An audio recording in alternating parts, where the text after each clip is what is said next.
My name is Tim Sanchez. I graduated from the University of Oklahoma, and I have a degree in education.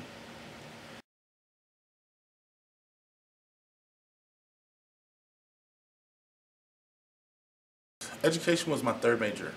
At the time that I graduated high school, they were giving scholarships for chemical engineering, so I went into that, got a couple scholarships. Um, but then I went on some field trips, like to check out the engineering field, and kind of saw what the profession and talked to some engineers that had been working. I didn't really like it, so I switched my major to nursing, and then that's when I made the mistake of working in a nursing home to get a feel for the career, whether or not I wanted to be a nurse or not, which was a bad idea because people kept dying while I was taking care of them, and so then I didn't do that. I just kind of think that's about the same time that I dropped out of school, and then once I kind of just floated for a while, kind of got my life together and decided that I wanted to go back and help kids, help high-risk youth. Kids that have been involved with gangs and just kind of didn't have really a lot of opportunities or a lot of people to believe in them. So I thought a good position would be in education. I could be a teacher, and I could work with kids after school, and then I could be a role model and show them that, that people that grew up poor and had been involved with gangs and had done all these things could still be successful.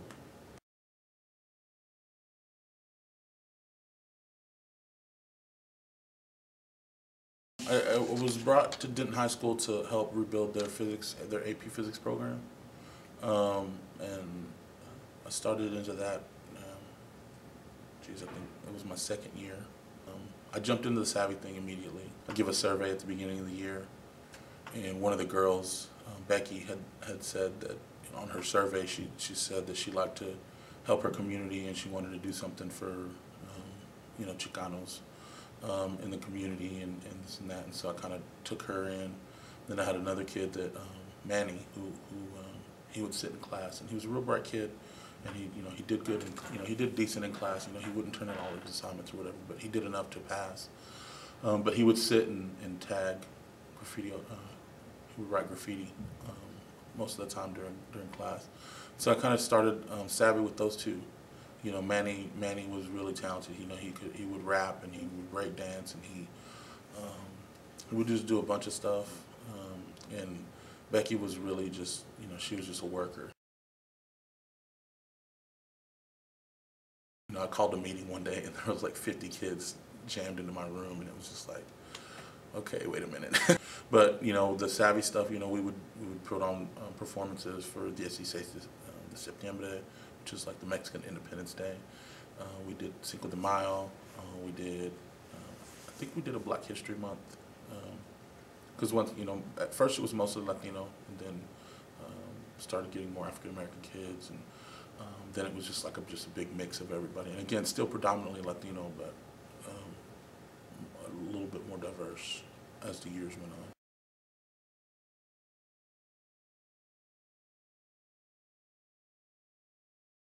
Murals. One of the kids that came in, that was another one that came in pretty early. He had just gotten back from AP for tagging in the bathroom, and so I made a deal with him that if I gave him paints and canvas and all this other stuff, he could help me keep the graffiti down in the bathrooms, and so he did.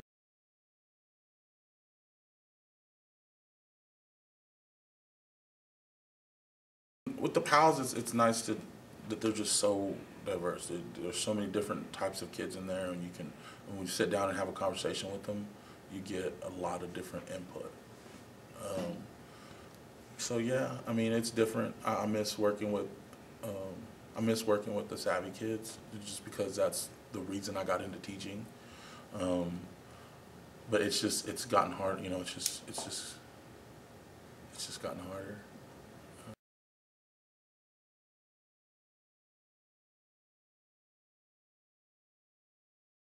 As far as teaching goes, I would say take a friend, you know, because it's hard to maintain um,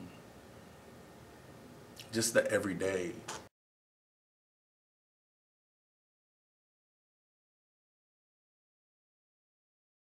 Working with the population that I really um, that Savvy was really about, working with that population.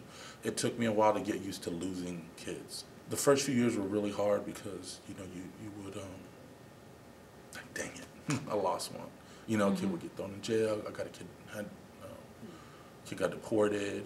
You know, you'd see this girl get pregnant, or you see that girl, you know, just get locked into an abusive relationship that you couldn't really help. You know, and then she wouldn't allow anyone to help. You know, and so just things like that.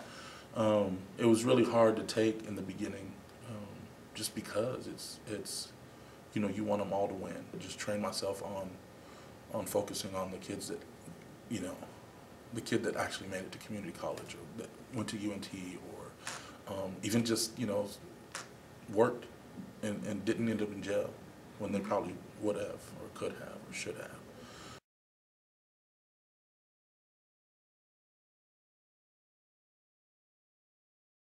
It's the reason I got into teaching. So I'm not just telling them school is important. I'm not just telling them education is important. I'm showing them. I'm in front of them in a classroom, in their school, every other day of their life, showing them the education matters, and it doesn't matter where you came from. It doesn't matter if you could speak English when you started school. It doesn't matter if you came, you know, if you were raised by a single mother. It doesn't matter if, you know, you didn't have any money. It doesn't matter. It doesn't matter. It doesn't matter if you were involved with gangs. It doesn't matter, you know, whatever mistakes you made. That's fine. You have to be strong enough, and you have to be disciplined enough, and you have to love yourself enough to do something with yourself. This is my repentance for all the mistakes that I made before. And so, I mean, it's not really, you know, it's not really it's not a job for me. So, I mean, I would just say that, I mean, anybody can do anything. You just have to believe in yourself, and you have to, you know, have faith in something, and push yourself, and believe that you can do better than what everybody has told you could do. I mean, that's really what it boils down to, is just believing in yourself enough to be better than what people tell you you are, or how people look at you. When people look at you like this, or they look at you like that. When the shock on people's face when I tell them I'm a physics teacher. And just move on and keep pushing, and realize I'm not doing this for them. I'm doing this for me. I'm doing this for the Lord. I'm doing this for my kids in my classroom. And that's what matters. And staying focused.